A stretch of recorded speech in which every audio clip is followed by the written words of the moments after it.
भाइयों और बहनों, आखिरकार वो दिन आ ही गया। वन पंच मैन का सीजन 3 ऑफिशियल शुरू हो चुका है और एपिसोड 1 की शुरुआत होती है एक ऐसे माहौल से जहां दुनिया फिर से खतरे में है। मॉन्स्टर्स की संख्या बढ़ चुकी है और हीरो सेशन अब पहले से कई ज्यादा अंडर प्रेशर है। एपिसोड 1 में हम देखते हैं मतलब सीन थोड़ा बैक एंड फोर्थ में चल रहा है। कभी जायंट के हमले पर फोकस, कभी हीरोज के रिएक्शन पर। मतलब स्थिति एकदम कंफ्यूजिंग और इंटेंस में। सबके चेहरे पर टेंशन साफ दिख रही है।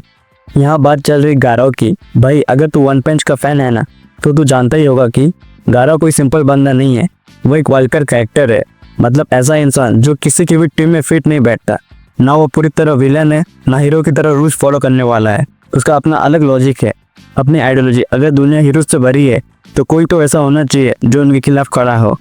गारो को लगता है कि हीरोज असली बैलेंस तोड़ते हैं, इसलिए वो खुद मॉन्स्टर बन के दुनिया को उसकी असली दिखाना चाहता है। एक तरह से वो खुद को विलन नहीं, मिरर मानता है सोसाइटी का। अब जब सिल्वर फैंग जैसे बड़े मास्टर, जो शांत, समझदार और डिसिप्लिन मास्टर आर्टिस्ट है, जब वो खुद गारो का नाम सुनकर सीरियस हो जाता है, तो समझ जा भाई सीन टाइट होने वाला है। यहाँ पे एक लाइन क्रूसिड है, दिस टू गारा the cousin assassin cold blast. वो सुनने में छोटी लगती है, पर इसके अंदर वन पंच मैन यूनिवर्स का सबसे गहरा पॉलिटिक्स छुपी है।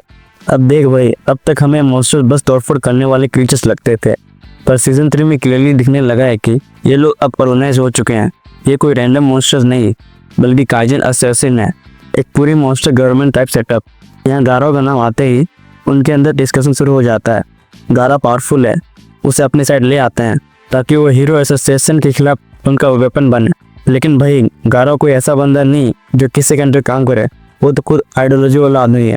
वो मॉन्स्टर बना लेकिन अपने रीजन से। भाई अब सीन एकदम टेंशन मोड में चला जाता है। हीरो एसोसिएशन के अंदर पैनिक मच गया है। फोन्स बज रहे हैं, अलर्ट्स फ्लैश हो रहे हैं और एक इमरजेंसी कॉल आता है। My son was taken away and 24 hours pass out. एक पिता चिल्ला रहा है, मेरा बेटा छीन गया है। वो टूटा हुआ, डर से भरा हुआ है और चाहता है कि हीरो एसोसिएशन तुरंत कुछ करे, लेकिन अभी तक कोई एक्शन नहीं लिया गया है। ये बात सुनकर हीरोज के बीच खलबली मच जाती है। तभी सीन में आता है सिकिंगल, जो कमांड देता है रेस्क्यू ऑपरेशन शुरू करो। तभी हम देखते हैं टोर्नेडो को। वो कॉन्फिडेंट अंदाज में कहती है कि मुझे सिर्फ हाइड्रेट के लोकेशन चाहिए, मैं अकेले बेस को उड़ा दूंगी। भाई ये लाइन सुनते सबका शौक हो जाना लाजमी है। टोर्नेडो का अंडरएस्टिमेट करना किसी भी मॉन्स्टर के लिए सबसे बड़ी गलती है। फिर आता है चाइल्ड एम्परर। वो कहता है कि हाइड्रेट ढूंढने में कम से कम 3 दिन लगेंगे, लेकिन समस्या ये है कि उनके पास सिर्फ 2 दिन है। आखिरकार उन्हें पता लगता है कि हाइड्रेट घोस्ट टाउन में है। टोर्नेडो फिर से कहती है, मैं अकेले घोस्ट टाउन को ब्लास्ट कर दूंगी, लेकिन बात यहीं अटक जाती है क्योंकि वहाँ हॉस्टेजेस भी है। अगर वो ब्लास्ट करती है तो बेकसूर लोग मारे जाएंगे, इसलिए उसे रोक दिया जाता है। वो इरिटेट हो जाती है, पर सिकिंगल कहता है अपने ओपोनेंट को अंडरएस्टिमेट मत करो। सिकिंगल बताता है कि ड्राइव नाइट अकेले इन्वेस्टिगेशन करने गया था। वो घोस्ट टाउन में एंटर किया, लेकिन तब से कोई कांटेक्ट नहीं हुआ है। उसका ट्रांसमीटर भी अब सिग्नल नहीं दे रहा है, इसलिए सबको शक है कि ड्राइव नाइट डिफीट हो गया या शायद पकड़ा गया है। टोर्नेडो इस बात से फ्रस्ट्रेट होती है, लेकिन कहती है ठीक है, मेरा टीम अब तक आया क्यों नहीं है, जब आएगा सब उड़ जाएगा। कुछ देर बाद बाकी हीरोज आते हैं।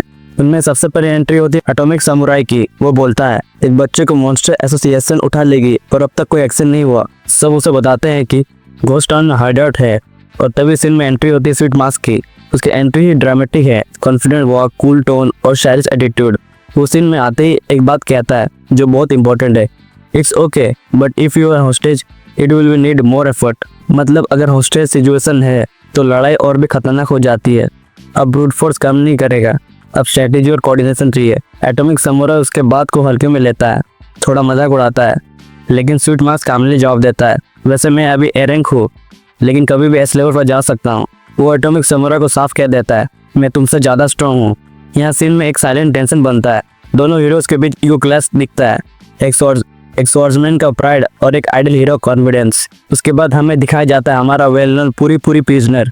भाई ये वो हीरो है जो हमेशा जेल से भागते रहता है, कभी किसी रीजन से तो कभी किसी हीरोइक मिशन के बहाने। अब सीन में जेलर बोलता है, भले ही हीरो एसोसिएशन इसके लिए कुछ नहीं कहता, पर ये इलीगल है। मतलब साफ है भाई, ये बंदा भले ही हीरो है पर जेल के रूल्स तो तोड़ता ही रहता है। लेकिन इस बार स्टोरी सीरियस हो जाती है जब जेलर बताता है कि जब पूरी जेल में नहीं था तभी एक कैट मॉन्स्टर ने जेल पर हमला कर दिया। उसने सारे प्रिजनर्स को मॉन्स्टर बना दिया और भाग गया। अब ये सुनकर पूरी के अंदर हीरो वाला जज्बा जाग उठता है। वो कहता है, मैं पकड़ूंगा उस कैट मॉन्स्टर को, मैं बदला लूंगा। और यहीं से शुरू होता है उसका रिवेंज आर्क। मतलब अब वो सिर्फ जेल तोड़ने वाला नहीं, बल्कि अपने प्रिजनर्स के लिए मॉन्स्टर से बदला लेने वाला हीरो बन चुका है।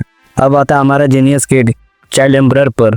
वो अपना काम करते जा रहा है, पूरा फोकस, पूरी कैलकुलेशन के साथ। वो बाकी हीरोज से कहता है तुम लोग यहाँ से जाओ, मुझे अपना डाटा एनालाइज करने दो। फिर वो कॉन्टेक्ट करता है मेटल नाइट को और यहाँ से स्टोरी और भी डीप हो जाती है। वो पूछता है मेटल नाइट, तुझे तो पता ही होगा ना, घोस्ट टाउन में मॉन्स्टर एसोसिएशन ने अपना बेस बना लिया है, तो तू कुछ करता क्यों नहीं हॉस्टेज को बचाने के लिए। अब मेटल नाइट का रिप्लाई बड़ा मिस्टीरियस है। वो कहता है अगर मैं तुझे सब कुछ बता दूँ तो हॉस्टेज की जान खतरे में पड़ जाएगी।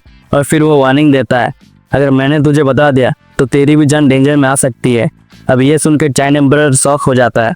वो कहता है कोई तो दूसरा ऑप्शन होगा, क्यों ना वो खुद इस मिशन में पार्टिसिपेट ले ले।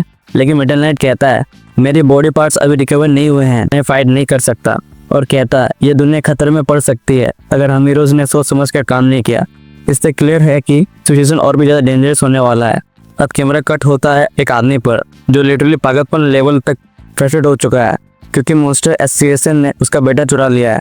वो चिल्लाता है मेरा बेटा ले गया मॉन्स्टर्स, मुझे मेरे हीरो से मदद चाहिए। अब ये आदमी नॉर्मल सिटीजन नहीं है, ये एक रिच बिजनेसमैन है। वो हीरोज को स्पेशल आर्मर्स देता है जिसमें हिडन सीक्रेट वेपन्स और टेक चैनल्स लगे हुए हैं। वो हीरो से कहता है अगर तुम मेरे लड़के को रेस्क्यू कर ले आओगे तो मैं तुम सबको अमीर बना दूंगा। मतलब भाई अब हीरो एसोसिएशन के लिए ये मिशन सिर्फ ड्यूटी नहीं, एक इमोशनल और फाइनेंशियल चैलेंज भी बन गया है। अब स्क्रीन शिफ्ट होती है और हम देखते हैं फूबे की ब्लिज़र्ड आती है साइतामा से मिलने। पर जैसे ही वो साइतामा घर के अंदर घुसती है वो लिटरली शॉक हो जाती है क्योंकि सीन कुछ ऐसा है, साइतामा और किंग वीडियो गेम्स खेल रहे हैं, सिल्वर फैंग मालिश करवा रहा है और जेनोस रिपेयर के बाद भी सीरियस मोड में एनालाइज कर रहा है। फूबा की सोचती है यहाँ क्या हो रहा है, ये हीरोज तो चिल कर रहे हैं जबकि दुनिया बर्बाद होने वाली है। फिर वो गुस्से में साइतामा से कहती है मेरा ब्लिज़र्ड बंच ग्रुप खत्म हो गया है, मॉन्स्टर एसोसिएशन ने हमला किया है। लेकिन साइतामा भाई वो तो बिल्कुल चिल है, वो उसके बात को सीरियस ही नहीं लेता। फिर जेनस बोलता है उस वक्त हम सब टफ अपोनेंट से लड़ रहे थे। और सिल्वर फैंग भी बोलता है मैं भी उनके साथ था, तभी सब थोड़ा रिलैक्स कर रहे हैं। फूबा की सोच में रहती है ये सच में हीरोज है या पिकनिक करने वाले लोग। फिर वो कहती है बैठो यहाँ साइतामा, हमें मॉन्स्टर एसोसिएशन के बारे में डिस्कस करना है। साइतामा अंदर ही अंदर सोचता है इसकी प्रॉब्लम क्या है यार। जेनस बोलता है मैं अभी फाइट नहीं कर सकता, मेरे पार्ट्स रिपेयर हो रहे हैं, बाकी हीरोज भी वही कंडीशन में है, सिर्फ साइतामा ही फुली रेडी है। फूबा की बताती है हेडक्वार्टर्स ने ऑर्डर्स दिया है, क्लास बी हीरोज को भी मिशन में भेजा गया है। अगर मॉन्स्टर एसोसिएशन में कोई पावरफुल लीडर ज्वाइन हो गया तो उन्हें रोकना इम्पॉसिबल हो जाएगा। और उस मोमेंट पे एक नाम घूमता है गाराओ का। साइतामा ये सुनते ही तुरंत रिएक्ट करता है अरे ये गाराओ बंदा सब एस क्लास हीरो से लड़ चुका है पर मुझसे कभी नहीं मिला क्योंकि मैं टकला हूँ। साइतामा को थोड़ा गुस्सा भी लगता है और ईगो भी हर्ट होता है और यहाँ से एक नया स्पार्क जलता है उसके अंदर। वो अपना यूनिफॉर्म पहनता है और मिशन पे निकल पड़ता है। वो कहता है गाराओ से मिलके ही रहूँगा। और फाइनली स्क्रीन डार्क होती है और हम देखते हैं गाराओ को। वो जख्मी हालत में एक अंडरग्राउंड रूम में पड़ा होता है पर धीरे धीरे होश में आता है। जब वो उठता है तो देखता है एक चिट्ठी नोट रखी है, फिर यार कि तुम मॉन्स्टर एसोसिएशन के डिपार्टमेंट में हो, अगर यहाँ से बाहर गए तो हीरोज तुम्हें मार देंगे। गाराओ ये पढ़ता है और इंस्टेंट गुस्सा में चिट्ठी को फाड़ देता है। मैं किसी के अंडर काम नहीं करता। और फिर निकलने की कोशिश करता है। बाहर जाके देखता है कुछ हीरोज मॉन्स्टर से अपनी जान की भीख मांगते रहते हैं। सभी हीरोज वीक और होपलेस लग रहे हैं और तभी गाराओ एंट्री लेता है। वो पूछता है तुम्हारे यहाँ मेरा क्या काम है। मॉन्स्टर्स कहते हैं हमारे पास आर्मीज और स्ट्रेंथ तो है पर कोई लीडर नहीं है जो हमें गाइड करे। और तब उनका प्रपोजल आता है गाराओ तू ही हमारा लीडर बन जा, लेकिन एक शर्त होती है, अगर तू सच में मॉन्स्टर है तो किसी हीरो का सर लाकर दिखा। और गाराओ का फेस पे आता है डार्क स्माइल। वो चल पड़ता है हीरोज का शिकार करने। एपिसोड 2 में हम देखते हैं कि गाराओ अपने मिशन पर निकल जाता है। उसका मिशन काफी डेंजरस और कॉम्प्लेक्स है क्योंकि उसे हीरोज का सर लाना पड़ता है ताकि मॉन्स्टर एसोसिएशन का भरोसा जीत सके। ये एक ऐसा मोमेंट है जहां गाराओ अपने स्ट्रेटेजी और इंटेलिजेंस का प्रूफ देता है। ये एक इंपॉर्टेंट पॉइंट है क्योंकि गाराओ के एक्शन से पता चलता है कि मॉन्स्टर एसोसिएशन के साथ इंटरेक्ट करना और उनका ट्रस्ट जीतना कैसे क्रिटिकल हो सकता है। इस सीन में हम ये भी देखते हैं कि पब्लिक एक इंस्टीट्यूशन चला रही है और ये लोग मॉन्स्टर एसोसिएशन के खिलाफ नहीं जाना चाहते हैं। पब्लिक का रिएक्शन इंटरेस्टिंग है क्योंकि वो देखते हैं कि अभी हीरो एसोसिएशन की हालत खराब है, लोगों का भरोसा हीरोज पर उठ गया है। इसी वजह से वो चाहते हैं कि मॉन्स्टर एसोसिएशन को ह्यूमैनिटी का सैक्रिफाइस करना चाहिए ताकि मॉन्स्टर्स उनके ऊपर कुछ ना कर सके। यानी पब्लिक अपनी सेफ्टी और सर्वाइवल के लिए मॉन्स्टर्स को ह्यूमैनिटी का सेक्रीफाइस करने का प्लान कर रही है। इसका मतलब लोग अपनी सिक्योरिटी के लिए एक्सट्रीम मेजर्स लेने लगते हैं। लेकिन सामने एक बंदा आता और कहता है कि वो मरना चाहेगा लेकिन कभी भी मॉन्स्टर एसोसिएशन के साथ नहीं देगा। ये बंदा इंडिविजुअली करेज और मोरालिटी का एग्जांपल सेट करता है। पब्लिक ये देखकर उसको पहले शिकार बनाने की खोजते हैं मॉन्स्टर के लिए। मतलब ये बंदा एक टारगेट बन जाता है। इसी मोमेंट में गारो अराइव करता है। गारो अपनी उंगली से हल्के से चपेट देता है और कहता है अगर तुम लोगों को लगता है कि ह्यूमैनिटी का सैक्रिफाइस करके तुम बच जाओगे तो तुम सब मॉन्स्टर्स को अंडरएस्टिमेट कर रहे हो।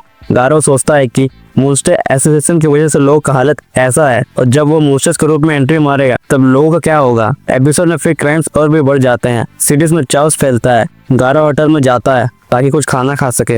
यानी एक सीन है जहां हम देखते हैं कि एक नशेड़ी आदमी पूरी तरह से नशे की हालत में एक आदमी से झगड़ते रहता है। ये लोग नॉर्मली मॉन्स्टर के खिलाफ कॉन्फिडेंट नहीं होते लेकिन अब चाउस में अपने एग्रेशन दिखाते हैं। वो आदमी कहता है कि क्यों ना पहले इस आदमी को मार दिया जाए क्योंकि मॉन्स्टर्स कभी भी नहीं मरेंगे और वैसे तो उन लोगों को भी मरना है। तभी गारो इंटरवेन करता है और कहता है तुम मेरा रास्ता ब्लॉक कर रहे हो, हटो यहाँ से। वो बंदा नाइफ से अटैक करने की कोशिश करता है लेकिन गारो पहले से ही प्रिपेयर्ड होता है और नाइफ छीन कर बंदा पर अटैक कर देता है। ये सीन गारो के रिफ्लेक्सेस, कॉम्बैट स्किल्स और डिसिसिवनेस को दिखाता है। गारो गुस्से में कहता है मैंने कहा हटो यहाँ से। गारो रेस्टोरेंट में जाता है और खाना खाता है क्योंकि वो बहुत दिन से प्रॉपर मील नहीं ले पाया था। ये ह्यूमन साइड को दिखाता है कि चाहे मॉन्स्टर हो फाइटर हो, बेसिक नीड्स हर इंसान के जैसा है। गारो सारा मेन्यू ऑर्डर कर देता है और एग्रेसिवली खाना खाता है जिससे सब लोग शौक में पड़ते हैं। इसे रेस्टोरेंट में साइतमा भी होता है। साइतमा अपना मील कंप्लीट करता है और देखता है कि उसका वॉलेट उसके पास नहीं है। वो सोचता है कि कहीं सुपरमार्केट में कैबेज खरीदते वक्त वॉलेट गिर गया होगा।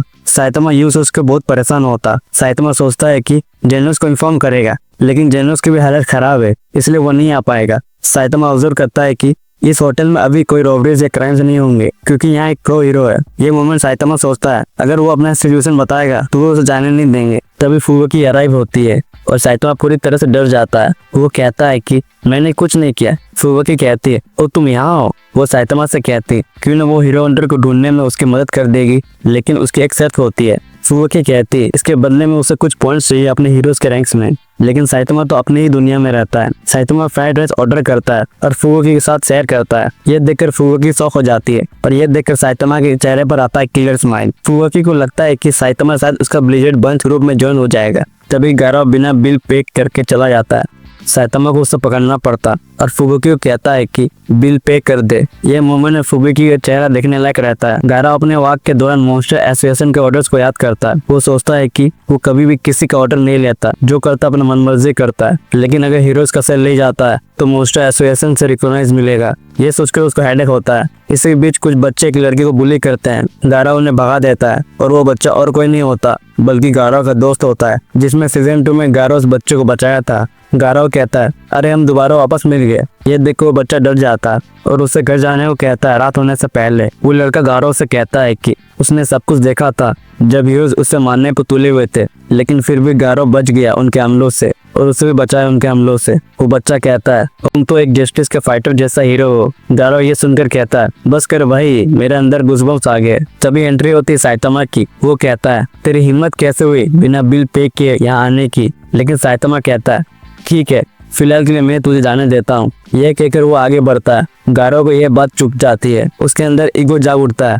वो सोचता है क्या ये मुझसे लड़े बिना डर के भाग रहा है। गारो सोचता है ये बंदा दिखता तो हीरो जैसा है पर मैं इसे हंट करूंगा। और फिर वो डिसाइड करता है कि वो मॉन्स्टर एसोसिएशन के ऑर्डर पर नहीं बल्कि अपने मन मर्जी से हीरोज को हंट करेगा। गारो पंच मारने ही वाला होता है लेकिन उससे पहले ही साइतमा एक पंच मार के उसे उड़ा देता है। एक ही हिट और गारो बेहोश होकर जमीन पर गिर जाता है। साइतमा नोटिस करता है कि उसके सामने एक लड़का है जिसके हाथ में एक किताब है जिसमें सब हीरोज के बारे में लिखा है।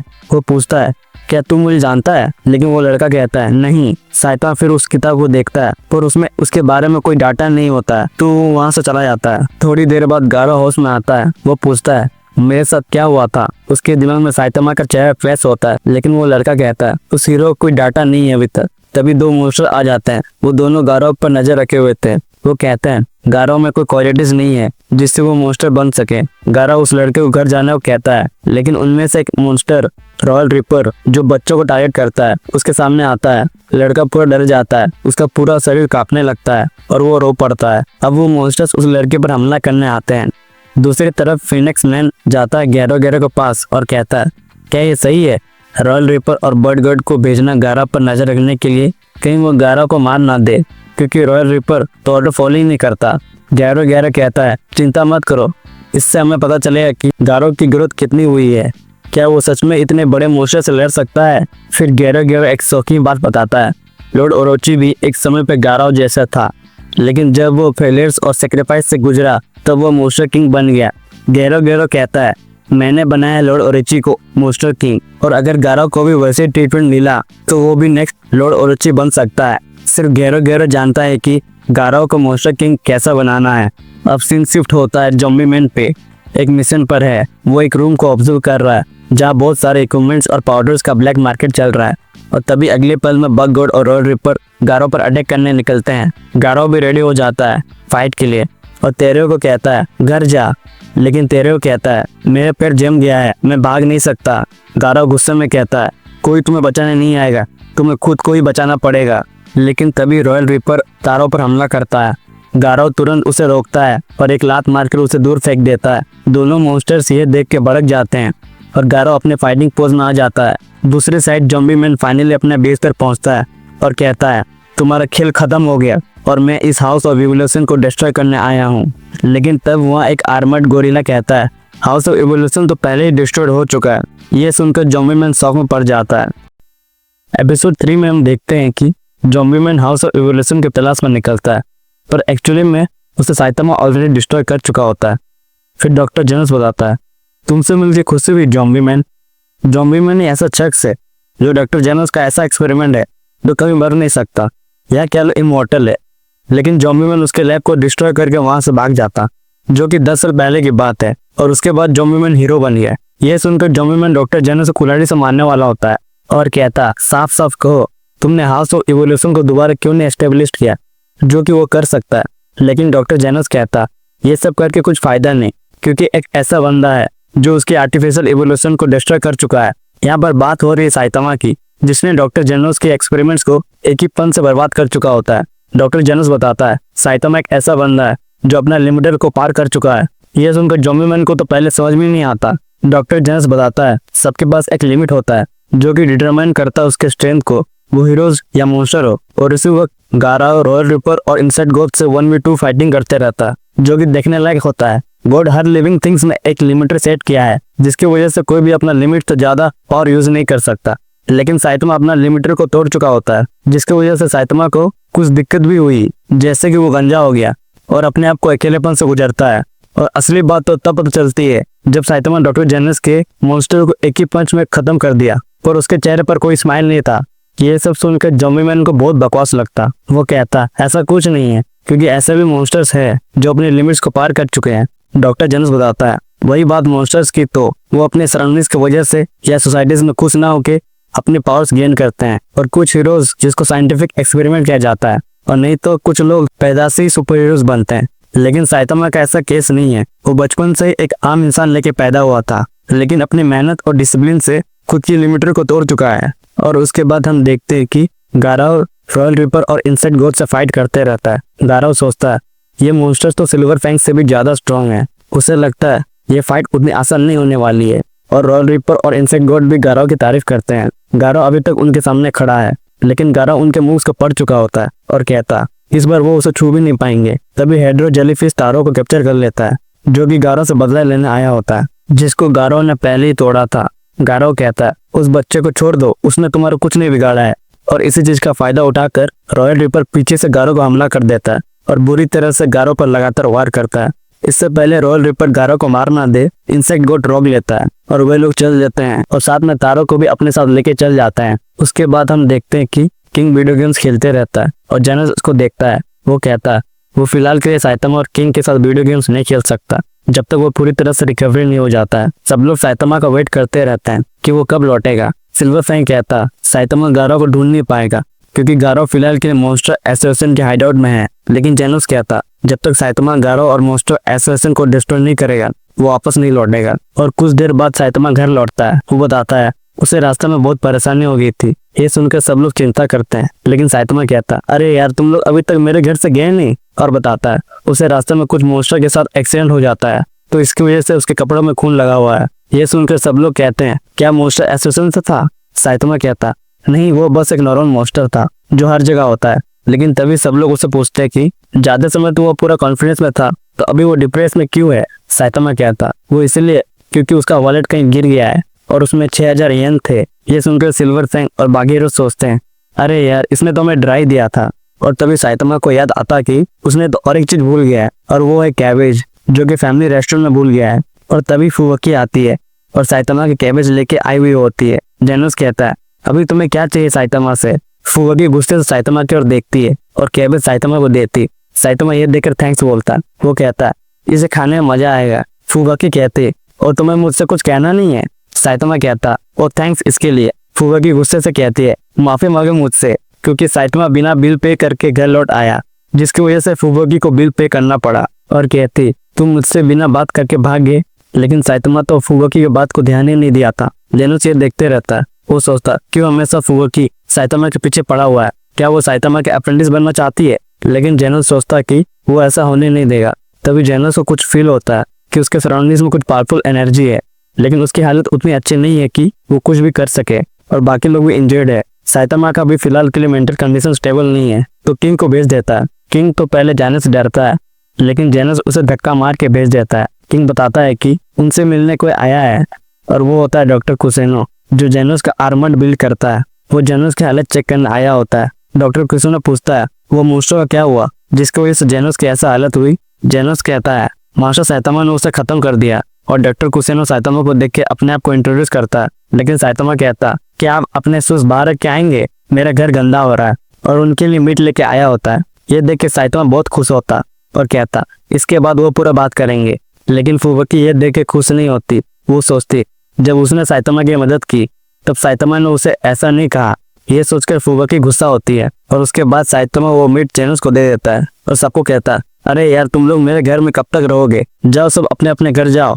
उसके बाद हम देखते हैं कि रॉयल रिपर और इंसेक्ट गॉड कहता, वो गारो को मार दिए। रॉयल रिपर बताता, पहले तो वो सिर्फ गारो से बात करना चाहते थे, लेकिन गारो उन पर हमला किया, इसकी वजह से उन्हें मारना पड़ा। लेकिन गारो को पता चल जाता है कि ये लोग झूठ बोल रहे हैं, तो वो सच बताते हैं। उन्हें गारो को इसलिए मारना पड़ा क्योंकि गारो में कोई मोस्टर बनने की क्वालिटीज नहीं है। तो गारो पूछता, क्या गारो सच में मर गया। रॉयल रिपर कहता, हाँ शायद, क्योंकि उसने दोबारा मुड़ कर नहीं देखा। उसके बाद गारो कहता, इस बच्चे को वे लोग क्या करेंगे जो कि तारा होता है।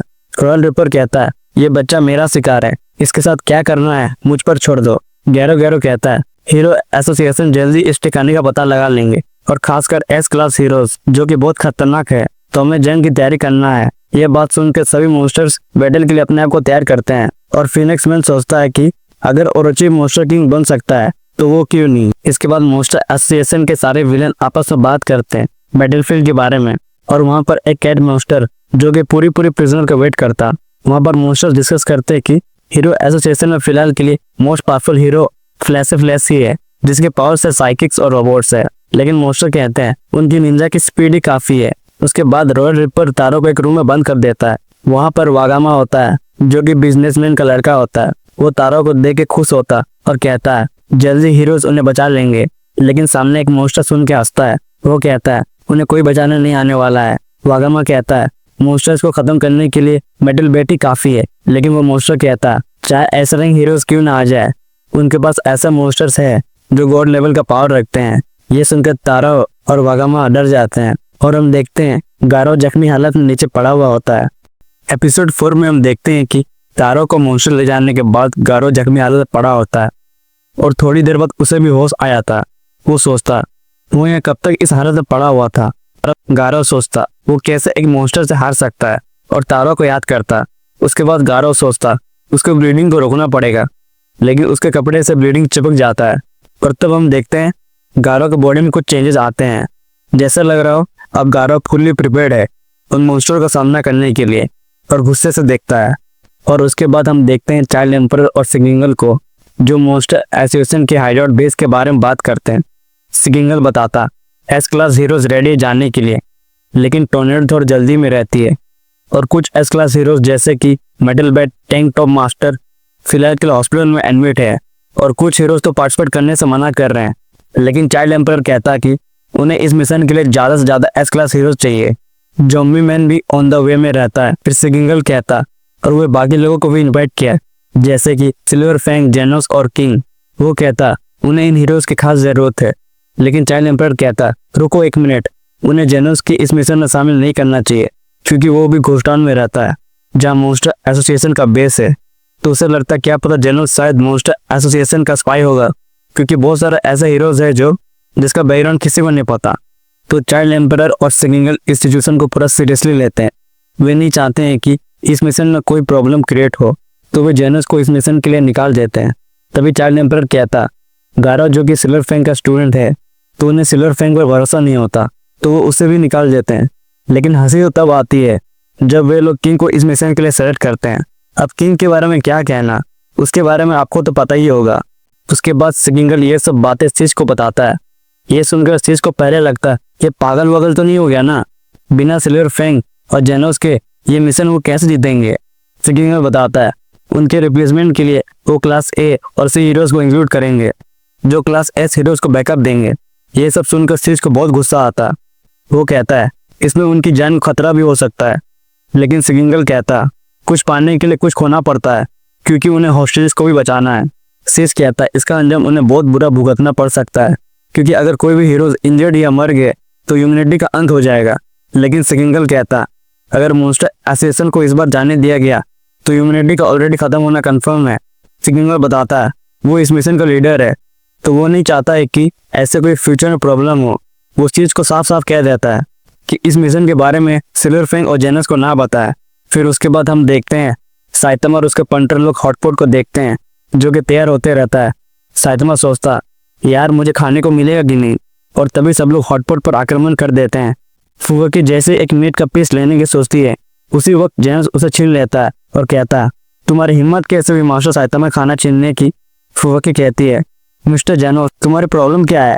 तभी सिल्वर फैंग कहता देखो भाई खाना सब मिल बांट के ही खाना चाहिए। फिर साइतमा कहता अरे यार तुम लोग को मेरी हॉटपॉट खाने को मिला क्या, जाओ अपने अपने घर जाओ। फुवकी कहती ओ बुड्ढे चल जा अपने घर। साइतमा कहता ओ मिस लेडी तुम भी। फुवकी ये बात सुनकर जेनोस को बहुत गुस्सा आता। वो कहता मैं इसे छोड़ूंगा नहीं। साइतमा कहता ओ भाई जेनोस तेरे को मेरे ही घर मिला क्या लड़ने के लिए। ये देखकर डॉक्टर गुसेनो जेनोस को शांत कराता है। वो कहता है उसे ऐसे छोटी चीजों के लिए इतना गुस्सा से अपने दोस्तों से बात नहीं करना चाहिए। लेकिन जेनोस कहता है वो मेरी दोस्त नहीं है।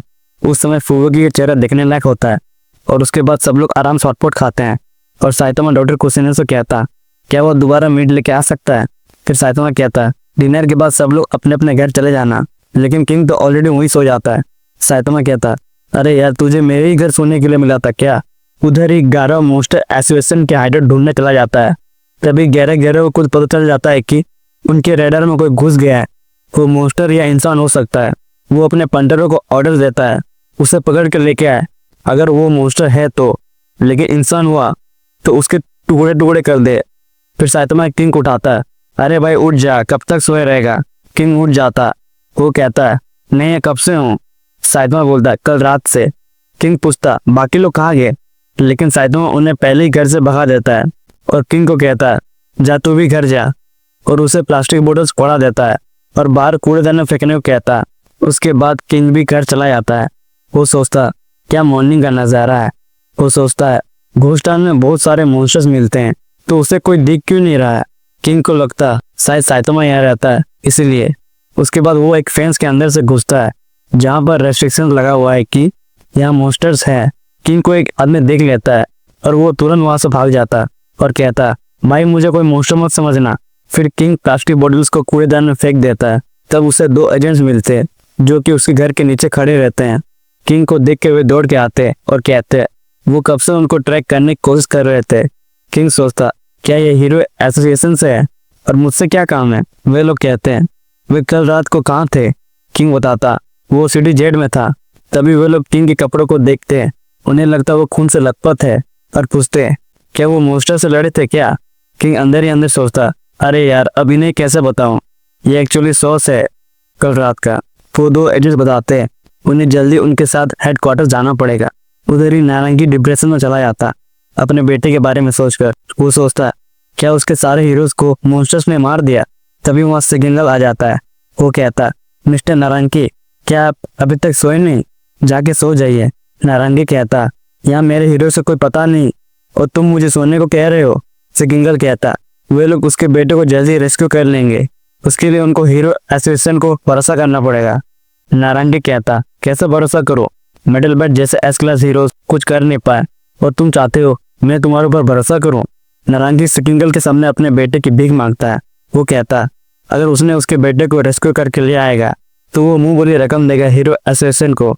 ये सुनकर बाकी हीरोज आ जाते हैं। वो कहते हैं इसकी कोई जरूरत नहीं है क्योंकि बैटल फील्ड में सिर्फ करेज का होना जरूरी है मॉन्स्टर के साथ लड़ने के लिए। तभी टोर्नेडो कहती है सिर्फ करेज नहीं स्ट्रेंथ भी चाहिए होता है। एटॉमिक समुराई, ज़ॉम्बी मैन और पूरी भी आ जाते हैं। वो कहते हैं वे अपने पूरी जान लगा देंगे इस मिशन के लिए और वे बच्चे को भी रेस्क्यू करके लेके आएंगे। वहीं चाइल्ड एम्परर हार्डवेयर का लोकेशन पता कर लेता है पर हम देखते हैं एक पूरी टीम तैयार हो गई है इस मिशन के लिए।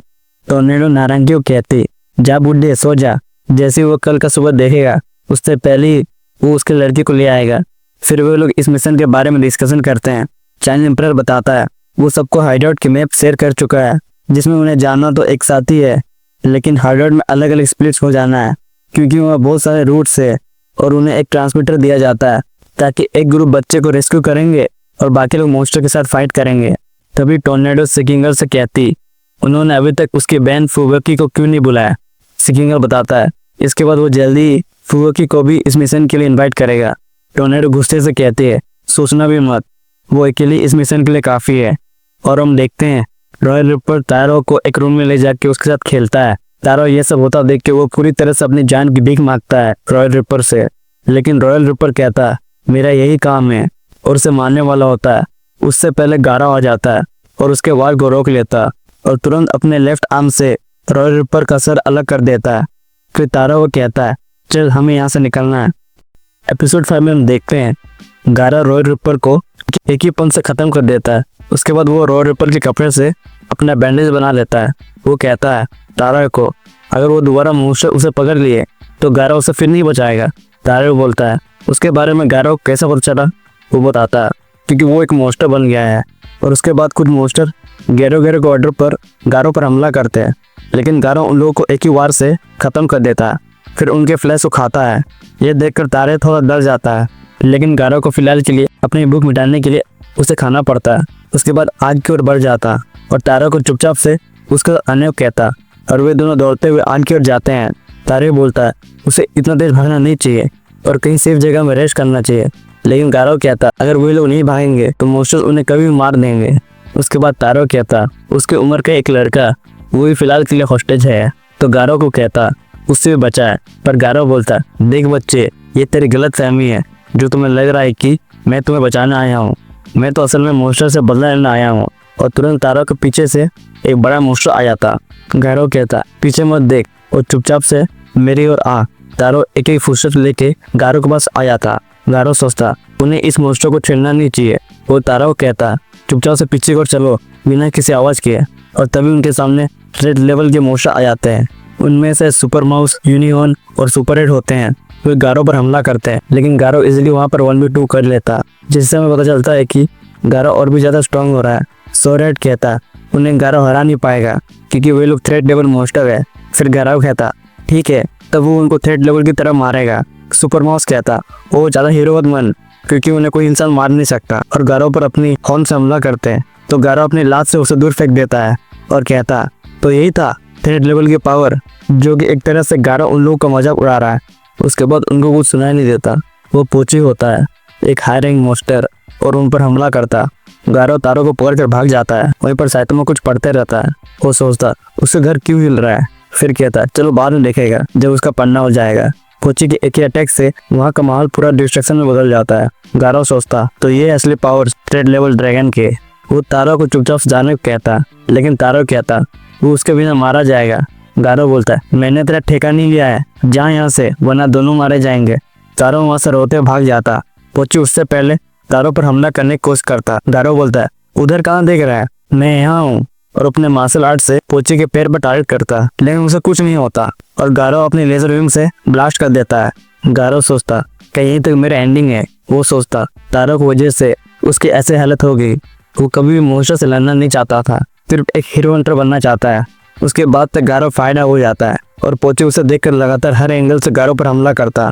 फिर गारो पोची के ऊपर होता है और तुरंत ही उस पर अपना पंच जड़ देता है, लेकिन पोची को कुछ नहीं होता है। गारो सोचता, अरे यार ये तो मेरा स्पेशल पंच था। पोची गारो को पकड़कर पूरी तरह से पटक देता है और अपने लेजर बीम से ब्लास्ट कर देता।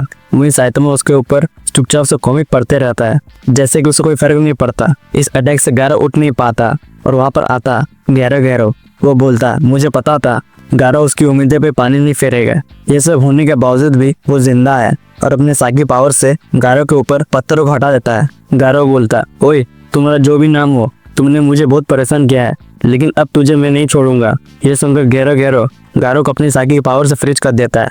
वो देखता कि गारो इतने कम समय में काफी स्ट्रॉन्ग बन चुका है। गारो कहता है, मुझे छोड़ दे वरना इसका अंजाम उसे बहुत महंगा पड़ेगा। वही साइतोमा, जिसका घर जस्ट मोस्टर एसोसिएशन के ऊपर होता है, वो चुपचाप से ब्रश करता और पेट्रोलिंग के लिए निकल जाता है। वहीं गारो को कहता, वो आधा मोस्टर बन गया है, जिसकी वजह से पोची जैसे मोस्टर की हीट ब्लास्ट से बच गया। लेकिन अगर गारो पूरी तरह से मोस्टर बन जाएगा तो वो ओरोची जैसे थ्रेड लेवल पावर को अडेप्ट कर लेगा। लेकिन वो सब गैरो जानता है। वो गारो को ट्रेन करना चाहता। गारो को लगता वो उसे मार्शल आर्ट्स सिखाने वाला है, लेकिन गैरो कहता वो ना ही मार्शल आर्ट्स या साकी पावर से, वो उसे एक मोस्टर में बदलना चाहता है। जिसके लिए गैरो कहता ये जितना आसान लगता उतना है नहीं, क्योंकि इसमें जान भी जा सकती है। वो बताता है इंसान को मोस्टर बनने के लिए उसके नेचुरल टैलेंट्स होना जरूरी है। गैरो बताता उसने बहुत सारा एक्सपेरिमेंट्स करने के बाद ही लॉर्ड ओरोची जैसे मोस्टर को बना पाया। गारो के पास भी ऐसा पोटेंशियल है जिससे वो लॉर्ड ओरोची जैसा डीमन बन सकता है। ये उससे ज्यादा ताकतवर। ये सुनकर गारो को बहुत गुस्सा आता। वो कहता, मुझे तेरी बकवास नहीं सुनना है। गैरो कहता, तुम मेरे ऑफर को अभी मना नहीं कर सकते। लेकिन गारो तो अपना मनमर्जी का होता है। वो गैरो के साकी पावर से निकलने की कोशिश करता है।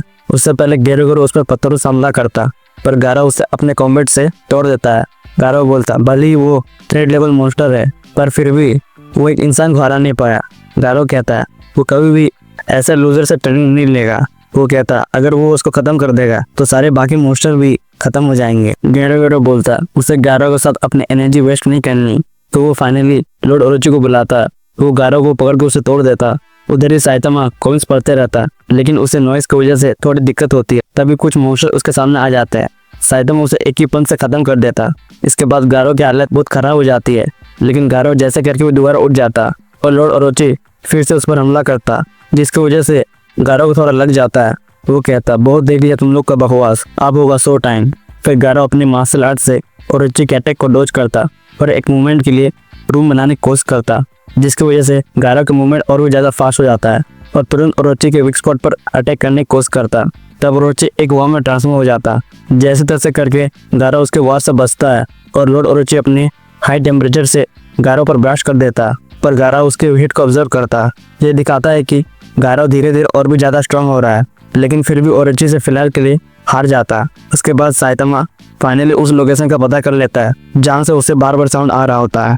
एपिसोड की शुरुआत हीरो एसोसिएशन के हेडक्वार्टर से होती है। एस क्लास हीरोज की मीटिंग चल रही है। चाइल्ड एम्परर बोलता है सैटेलाइट की मदद से मॉन्स्टर एसोसिएशन का बेस आखिर मिल गया है। उसके हिसाब से अंदर मॉन्स्टर्स की गिनती इतनी ज्यादा है कि हर एक हीरो को लगभग 60 मॉन्स्टर्स को अकेले ही संभालना पड़ेगा। कुल मिलाकर 500 प्लस मॉन्स्टर्स है, लेकिन असली टेंशन नंबर नहीं है। मेन खतरा है वो गार्डलेस टाइप वाले मॉन्स्टर्स, जिनकी ना एबिलिटीज पता ना इरादे से। चाइल्ड एम्परर एल्डर सेंटीपीड का होलोग्राम दिखाता है। वो बताता है कि ये सेंटीपीड कुछ दिन पहले ही दिखा था और ये मॉन्स्टर एसोसिएशन में है या नहीं इस पर कोई पक्का प्रूफ नहीं है, लेकिन इससे इतना तो पता चल रहा है कि अंदर ड्रैगन और डीमन लेवल के जानवर भरे पड़े हैं। पूरी प्रिजनर बोलता है मैंने कई मॉन्स्टर पटके हैं, ज्यादातर बेकार थे पर कुछ सच में खतरनाक थे। जॉम्बी मैन पूछता है ड्राइव नाइट का क्या हुआ, वो मरा तो नहीं? चाइल्ड एम्परर बोलता है वो किसी मॉन्स्टर की जांच कर रहा था और अब गायब हो गया है, अभी तक उससे कोई कांटेक्ट नहीं हुआ है। डार्कसन बोलता है वो साइबोर्ग है, आसानी से नहीं मरेगा, शायद थोड़ा डैमेज हो गया हो। पिग गॉड भी कहता है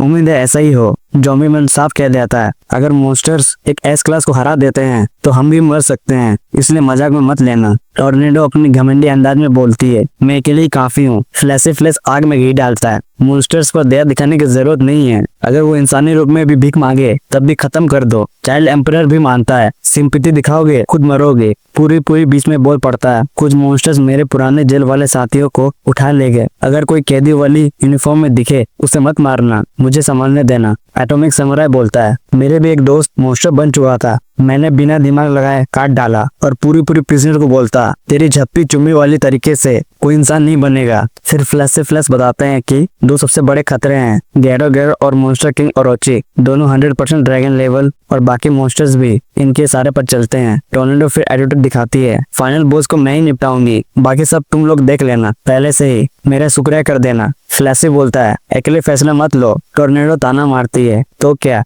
तुम अकेले फाइनल बॉस को हरा दोगे? तुम सब तो कमजोर हो, इसलिए मैं कह रही हूँ। फ्लैशी चिढ़ जाता है, कोई इस औरत का मुंह बंद कर दो यार। ज़ॉम्बी मैन कहता है, हमें यहाँ झगड़ा करने नहीं आया है, हमारा काम है हॉस्टेजेस को बचाना, बेस फोड़ना हमारा एक्स्ट्रा काम है। चाइल्ड एम्परर मॉन्स्टर एसोसिएशन का अंडरग्राउंड बेस दिखाता है, पूरा ऐसे है जैसे बड़ी सी अंडरग्राउंड चीटी कॉलोनी हो। सब शौक हो जाते हैं कि अंदर कितने कॉम्प्लेक्स हैं। तभी अमय मार्क्स की एंट्री होती है। वो गुस्से में बोलता है, मेरे बिना मीटिंग की मुझे साथ लेकर जाने का प्लान था या नहीं? चाइल्ड एम्परर बोलता है कि 2 टीम बनेंगी, अंडरग्राउंड टीम अंदर घुसकर मॉन्स्टर्स और बॉस को खत्म करेगी, सरफेस टीम हॉस्टेजेस और हीरोज को रेस्क्यू करेगी। अमर मास को सरफेस टीम पर रखने का प्लान था क्योंकि उसका एटीट्यूड सबको दिक्कत देता है। अमर मास चिल्लाता है, तुम सब अनरिलायबल हो, कमांड मेरे हाथ में दो। डार्क सन उसे समझाता है, तू हमारे लेवल का नहीं है, काम डाउन हो जा थोड़ा। लेकिन अमय मास्क और भड़क जाता है। ज़ॉम्बी मैन को देखकर बोलता है, तुम तो मर भी नहीं सकते, क्या तुम मुफ्ता तो नहीं हो? ज़ॉम्बी मैन गुस्से में आ जाता है, दोबारा बोल। हीरोज बीच में पकड़कर लड़ाई रोकते हैं पर माहौल पूरा बिगड़ जाता है। अमय मास्क फिर बोलता है, कंट्रोल मुझे दो वरना, और तभी एटॉमिक समुराई दोनों को शांत करवाता है और किंग की एंट्री होती है। सब शौक, किंग आ गया, उसके कपड़े पर हॉटपॉट का सॉस लगा है और जैसे ही वो अंदर आता है पूरा हॉल चुप हो जाता है। माई मास्क घमंडी चाल में आगे आता है, किंग के एकदम सामने खड़ा हो जाता है। माई मास्क कहता है, वाह किंग, टाइमिंग देखो इसकी, सही वक्त पर टपक पड़ा। अब जरा बताओ, मेरी कमांड मानने का इरादा है या फिर वही अपनी जिंदगी भर की लापरवाही? फिर वो किंग को ऊपर से नीचे देखता है। माई मास्क कहता, और ये खून और गंध क्या तो किसी कचरे मंडी से सीधा आया है क्या? किंग अंदर से पसीना पसीना हो रहा होता है मगर चेहरा शांत रखता है। किंग बोलता है, वो मैं घर पहुंचा ही नहीं था, हीरो एसोसिएशन के लोग जबरदस्ती उठा लाए, कपड़े बदलने का मौका ही नहीं मिला। माई मास्क कहता, ये तुम्हारे कपड़ों में खून क्यों है? किंग के दिमाग में एक ही बात चल रही होती है, अरे भाई मैं तो घर पर हॉटपॉट खा रहा था, क्या बताऊं इसको। तभी पीछे से एक स्टाफ मेंबर दौड़ के आता है। स्टाफ मेंबर कहता है, सर किंग पूरी रात अकेले मॉन्स्टर से लड़ रहा था, ये खून भी उसी लड़ाई का है। पूरा हॉल चुप हो जाता है, सारे हीरोज किंग को घूरने लगते हैं, इज्जत कई लेवल ऊपर। माई मास्क भी घुट निकलता है और मजबूर में बोलता है, हाँ इम्प्रेसिव, कम से कम कोई तो है जो हीरो जैसा काम भी करता है। फिर अपने नौटंकी अंदाज में ऐलान करता है। माई मास्क कहता, मैं स्ट्राइक टीम में रहूंगा जो अंडरग्राउंड जाएगी और सारे मॉन्स्टर्स को खत्म करेगी। चाइल्ड एम्परर किंग की तरफ मुड़कर सीधा सच बोल देता है। चाइल्ड एम्परर कहता, किंग अकेले अंदर मत घुस जाना, ये मॉन्स्टर एसोसिएशन मजाक नहीं है। ड्राइव नेट तो अंदर गया और गायब हो गया, तुम्हें मरने का खतरा भी हो सकता है। किंग के दिमाग में, भाई मैंने तो कुछ किया ही नहीं, किस बात की चेतावनी दे रहा है? लेकिन बाहर से बस सर हिला देता है। साइड में एबीसी क्लास हीरोज अपनी छोटी मीटिंग करते हैं। सिस सिकिंगल को बोलता है, सुनो हम सब डिसएडवांटेज में हैं, लेकिन ये मिशन पूरा हो गया तो हमारी रैंक बढ़ सकती है, तो एक काम करो, हीरो एसोसिएशन से रैंक अप की डिमांड करो, उसके बाद बाकी क्लास ए बी से हीरोज को क्लास ए हीरोज को बैकअप देना है। इसके बाद सारे छोटे हीरो एक साथ बोले, हाँ अगर हम ये कर दे तो हमारी रैंक तुरंत बढ़नी चाहिए। सिस थोड़ा सोचे और कहता है, ठीक है मिशन पूरा करोगे रैंक अप मिल जाएगी। छोटे हीरोज के चेहरे खिल जाते हैं मानो सरकारी नौकरी लग गई हो। सिस एक साइड रूम में सिल्वर फैंग और बॉम्ब को बुलाता है। गारो का मामला फिर उठता है। सिल्वर फैंग के चेहरे पर गिल्ट साफ दिखता है। बॉम्ब पूछता है, क्या तुमने सच में गारो को मारने के बजाय जाने दिया? सिल्वर फैंग दबी आवाज में, ऐसा नहीं है, बस परिस्थितियां उलझ गई थी। लेकिन सिच साफ कह देता है, हम स्ट्राइक टीम में तुम्हें नहीं ले रहे हैं। किंग छुप छुप कर भाग रहा होता है ताकि उसे स्ट्राइक टीम में घसीटा ना जाए। सिल्वर फैंग उसे पकड़ लेता है। सिल्वर फैंग कहता, किंग को भाग क्यों रहे हो? किंग घबरा कर कहता, उन लोगों की मीटिंग बहुत हाई लेवल चल रही है, मैं बस रास्ता ढूंढ रहा था। सिल्वर फैंग शॉक में बोलता, क्या एसोसिएशन मॉन्स्टर्स बेस पर अटैक की तैयारी कर रही है और तुम इधर भाग रहे हो? किंग के मन में, हाँ भाई भागी तो रहा हूँ। किंग एकदम फटाफट आइडिया घुमा देता है। किंग कहता, देखो मुझे लगता है हम तीनों किंग, सिल्वर फैंग, बॉम्ब अपनी खुद की टीम बनाते हैं। जनरल्स को भी बुला लो, उसे भी टीम से बाहर किया गया है। हम अपने रूट से अटैक करेंगे, साथ में साइतमा को भी शामिल करेंगे। सिल्वर फैंग और बॉम्ब सोचते हैं ठीक है, प्लान सुनने में ठीक है। उसके बाद फुवाकी साइतामा से मिलने के लिए उसका अपार्टमेंट जाती है। तभी उसे जेनस मिल जाता है। वो कहता है तुम क्यों हमेशा मास्टर साइतामा से मिलने की कोशिश करती हो। फुवाकी कहती है इससे तुम्हें क्या फर्क पड़ता है। सो दोनों में इसी चीज के लिए आर्गुमेंट होती रहती है। जेनस और फुवाकी साइतामा से मिलने के लिए उसका रूम जाते हैं, लेकिन साइतामा वहाँ नहीं होता। सिल्वर फैंग, किंग और बॉम्ब भी साइतामा के अपार्टमेंट पहुंचते हैं। दरवाजा खुलता है लेकिन साइतामा गायब। किंग का दिमाग चलता, अरे भाई जिसका भरोसा था वही भाग गया। सारे हीरो फॉर्मेशन में खड़े, पूरा इलाका खाली, एक भी आम इंसान नहीं। अचानक मॉन्स्टर्स का झुंड चारों दिशाओं से घिर आता है, फ्रंट पर भी, बैक पर भी, ऊपर से भी। सबसे पहले एक साइकिल टाइप मॉन्स्टर आसमान से गिरता है, फिर जायंट साइज में ट्रांसफॉर्म। सात्सुमा बैरल लगा देती है लेकिन वो भी इरिटेट है। एस क्लास वर्सेस मॉन्स्टर्स पूरी तरह शुरू, और लास्ट में साइतामा को हम देखते हैं जो कि मॉन्स्टर्स का ठिकाना लगाने के लिए भटकते रहता है।